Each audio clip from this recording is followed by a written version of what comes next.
Happy first New Year. week. Yes, let's go Hoosiers. Your response to Senate GOP priorities? I think it's I will tell you, I thought about the slogan, reuse, recycle, and I thought that was interesting because we continue to hear this fraud rhetoric sort of couched around issues of taking people who are eligible for Medicaid and food stamps, finding ways to throw them off of those programs at a time when affordability couldn't be hitting Hoosiers harder. I was disappointed and felt like it was sort of backwards looking. Apparently, Senate Democrats, House Republicans, and House Democrats all focus on the affordability perspective. Senate Republicans seem to take a pass on that directly. Any thoughts? Well, our caucus has been focused on it, from day one from the Senate, the second week of December. We had our press conference and said we are laser focused on issues of affordability, and we have 4 pillars when it comes to child care, access to health care, utility rates, and housing. And our caucus were very focused in filing bills that really addressed these 4 areas. In responding to what Hoosiers have been saying again and again and again, that their lives simply are not affordable in Indiana. It was a time when Indiana was known for its affordability, and that's why people and businesses grew here.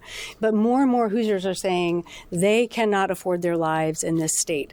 That is a problem. That is a crisis. And we need to do all that we can to respond. And that's why it has been the focus of the Senate Democrats this session.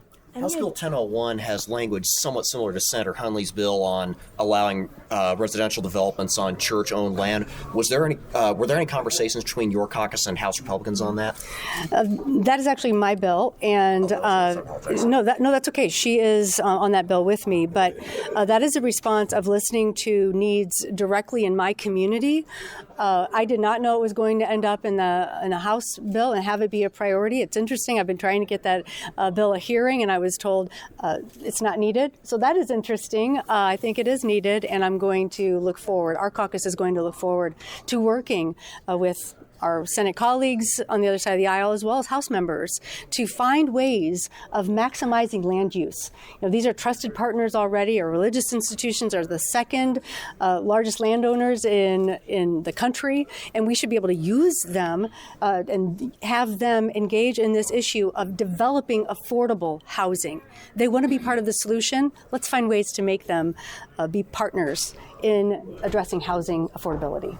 What is your take on the bail amendment, and can there be any changes made to it, considering that it passed last session?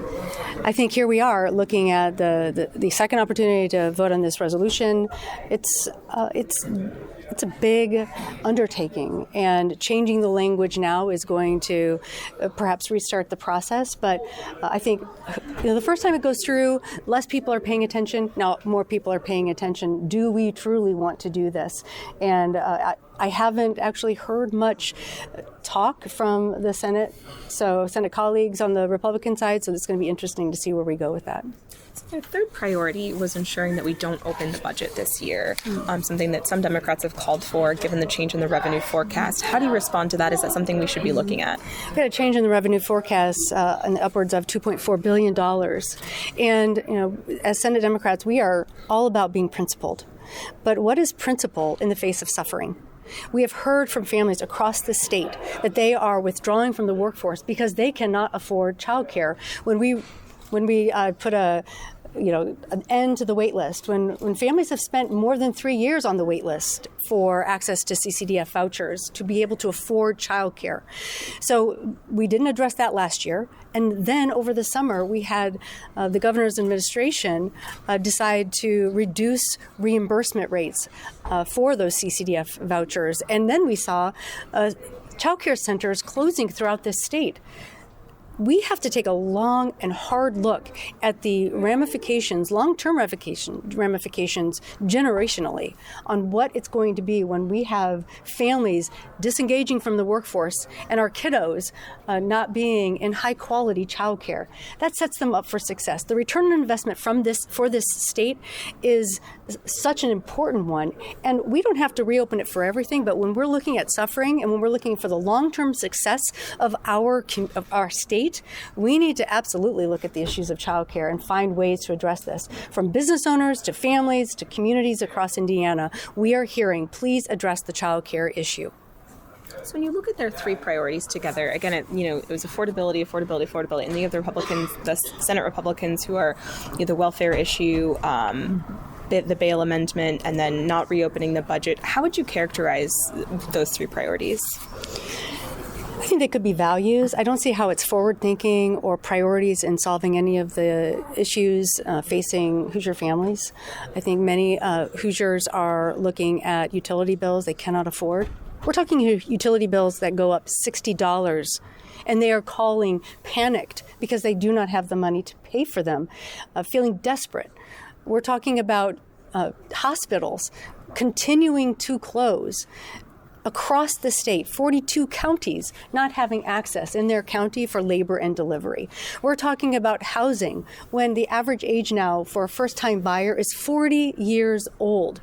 When we're talking about childcare access, like I said, we're going to have generations of children losing out on those first 5 years, the most important years of brain development, and those priorities for my, colleagues on the Republican side not saying that we're going to take a look at this is really disturbing. But I'm proud of this to say that we're going to continue to pushing this, the issues of affordability. We will partner with whomever and wherever we can get some relief for Hoosiers. We're going to do what we can to bring that and see our four pillars find success in this session.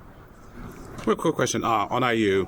Obviously, national championship was in the process a year ago. We were talking about IU trustees and how they'll be appointed. So what's going on?